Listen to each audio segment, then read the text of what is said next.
pour la suite. C'est l'invité de la matinée.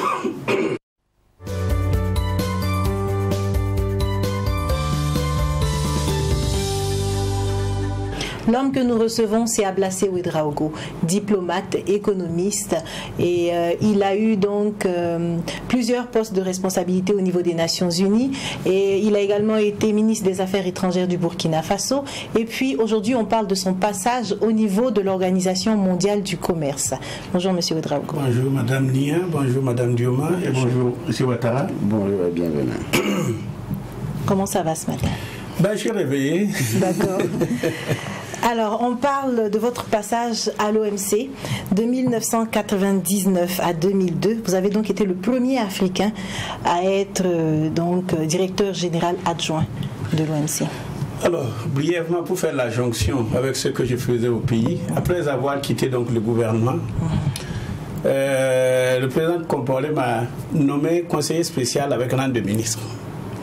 Donc, en 6 mois dans cette activité, j'ai eu des relations qui m'ont contacté à Genève, me proposant donc de faire une présentation de candidature pour le poste de DGA de l'OMC, que j'avais le profil de l'emploi.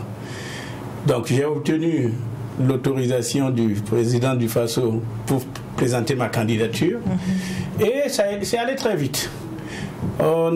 J'ai été convoqué avec 7 autres Africains, et sur les 8, j'ai été reconnu comme celui qui pouvait faire l'affaire. C'est ainsi que j'ai rejoint Genève en novembre 1999, et on est immédiatement allé à une conférence ministérielle, on apprenait, celle de Seattle, qui a été un gros fiasco pour l'OMC. Seattle, c'est la ville de Microsoft et de Boeing. Et quand on est revenu, on a préparé donc la conférence de Doha. Et c'est sur le programme de Doha d'ailleurs que l'OMC fonctionne actuellement. Je voudrais dire tout simplement que c'était une grande expérience. Et ce que je peux dire dans une institution comme l'OMC, qui compte aujourd'hui 164 membres, qui est une organisation internationale, mais avec une vocation mondiale. C'est-à-dire que l'OMC ne fait pas partie des Nations Unies, c'est une entité mondiale. Et là-dedans, vous avez par exemple des pays qui ne sont pas membres des Nations Unies, mais qui sont membres de l'OMC, comme la République de Chine, par exemple, Taïwan.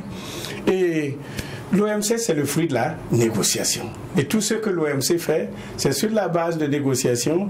Et les décisions se prennent au consensus. C'est-à-dire que les 164 membres peuvent chacun, à tout moment, bloquer une décision. Il y a consensus quand tout le monde est d'accord. Sauf que quand il y a des situations qui nécessitent quand même qu'on aille à la décision, on peut exceptionnellement prendre la décision donc à la majorité. Mais c'est comme ça que l'OMC fonctionne. C'est-à-dire que même les pays les moins puissants ont leur mot à dire. Chaque pays est une voix. C'est pour cela qu'on recherche le consensus. Et c'est très intéressant au niveau de l'OMC parce que tous les pays ont leur implication.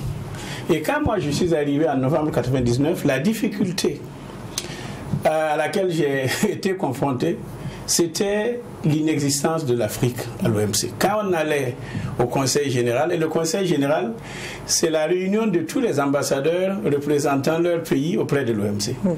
Les Noirs étaient comme des gouttes d'eau dans la mer, il n'y avait pas.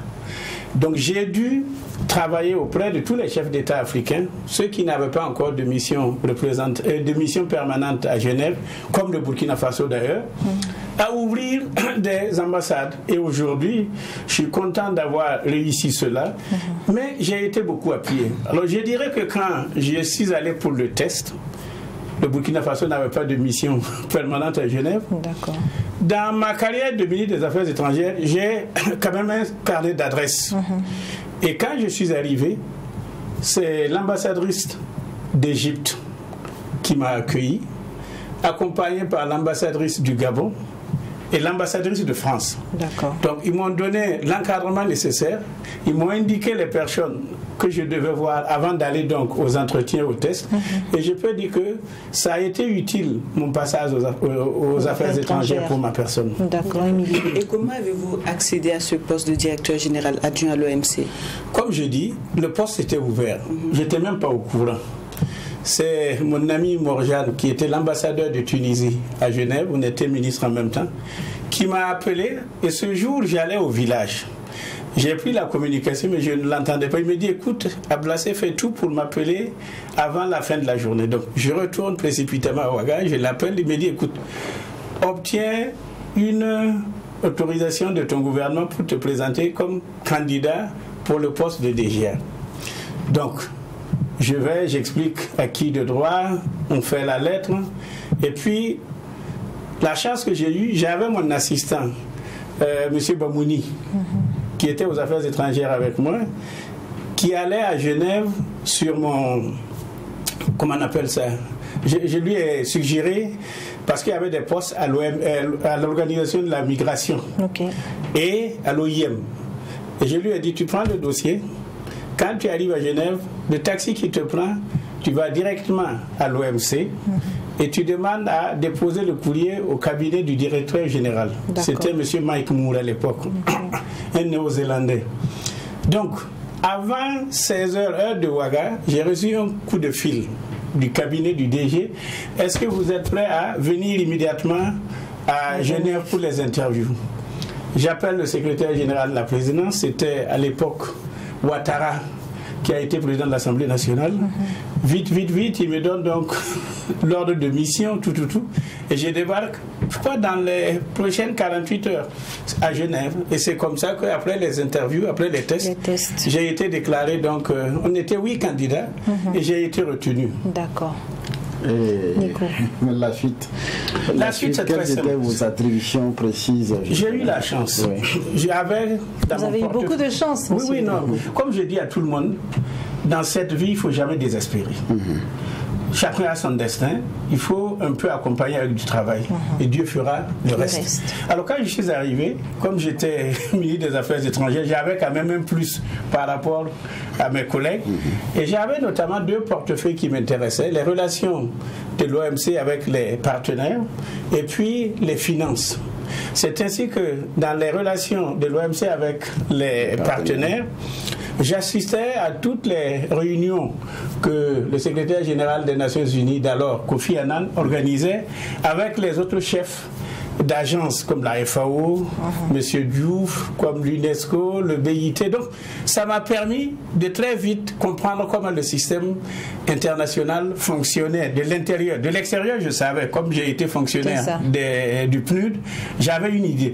Mais maintenant, j'étais assis à la table des décisions. Ça m'a beaucoup renforcé dans mes capacités. Et ce que j'ai pu faire pour l'Afrique, comme je disais, les Africains n'étaient pas présents à Genève. J'ai travaillé avec les chefs d'État à leur expliquer qu'il ne fallait pas être loin de la table de négociation parce que tout ce qui se décide derrière vous, c'est forcément en votre défaveur. Et j'ai réussi donc à avoir la quasi-totalité des pays africains ouvrir des missions permanentes, dont le Burkina Faso. Et ce que j'ai fait aussi, j'ai réussi à organiser pour la première fois à Libreville une conférence des ministres africains de l'OMC. C'était la toute première fois. Et ça a aidé l'Afrique à prendre vraiment le pas et d'être au sein de l'OMC. Donc, moi, j'ai dit, de ma carrière à l'OMC, j'ai amené l'OMC en Afrique, et j'ai amené l'Afrique à l'OMC. D'accord. Ma question, elle va en découler. Est-ce que vous pensez que d'une façon ou d'une autre, vous avez été utile à la cause de l'Afrique en votre passage à l'OMC? Oui. Pour ceux qui suivaient les informations à l'époque, j'étais très présent dans les médias et je défendais la cause des Africains. D'accord. Si Comment? Bien, Comment? Non, par exemple dans les conférences internationales, et généralement, comme j'avais la charge du dossier des relations avec les partenaires, j'étais la voix de l'OMC dans toutes les rencontres. D'accord. Un Africain, un Noir de surcroît, qui arrive donc à s'exprimer au nom de cette institution qui est quand même au niveau mondial une institution recherchée, parce que rappelons que l'objectif de l'OMC, c'est de travailler à ouvrir le commerce dans l'intérêt de tout le monde. Et vous comprendrez que le rôle est très important parce que au jour d'aujourd'hui, il est difficile à un être humain, il est difficile à un État, à un pays, de vivre en vase clos. On a besoin les uns des autres. D'accord. Nico, une question? Ce que je veux savoir, c'est quel est le mot que l'Afrique a à dire justement sur le plan économique Bon, disons que au plan international, l'Afrique dans le commerce mondial, c'est à peine 3%. C'est peu. Il faut que l'Afrique travaille à augmenter sa capacité de production.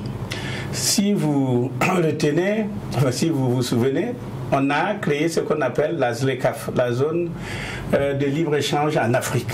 Ça, c'est pour aider l'Afrique à être beaucoup plus active dans le commerce international. Notre faiblesse, c'est parce que nous servons de réservoir pour les autres pays qui viennent prendre donc nos matières premières et ils vont les transformer. Et nous servons de marché pour les produits finis fabriqués dans les autres pays. Prenez le cas du coton, par exemple, au Burkina. 95% de notre production sont destinés à l'exportation. On ne transforme que 5%. Heureusement que maintenant, il y a quand même une politique de promotion du Faso d'Anfani, et je voudrais saluer le président Kabore pour ses efforts au niveau international à faire montrer donc la beauté du Faso d'Anfani. Et je pense que petit à petit, et nous n'avons pas le choix, si nous ne transformons pas nos matières premières, nos productions locales, nous allons disparaître, parce que nous n'aurons pas d'emploi, nous n'aurons pas de revenus, nous n'aurons pas d'industrie. Rien ne va se passer. Donc, travaillons à la promotion de ce que nous pouvons produire. Consommons ce que nous pouvons produire. D'accord. Merci, Monsieur Ouedraogo. Un mot de fin par rapport à votre passage à l'OMC? Non, je pense que aujourd'hui, je suis dans le même état d'esprit que quand j'y étais en 99, parce que en ce moment, il y a le renouvellement du DG de l'OMC, le Brésilien qui est le 6e DG, a décidé de mettre fin à son mandat. Et je suis des choses donc comme si j'étais en 1999. C'est une institution extraordinaire qui n'a pas beaucoup de moyens, mais qui travaille à la libéralisation des échanges. Et je dis, le commerce contribue énormément au développement. Donc travaillons à renforcer nos capacités de commerce dans notre pays. D'accord. Merci beaucoup.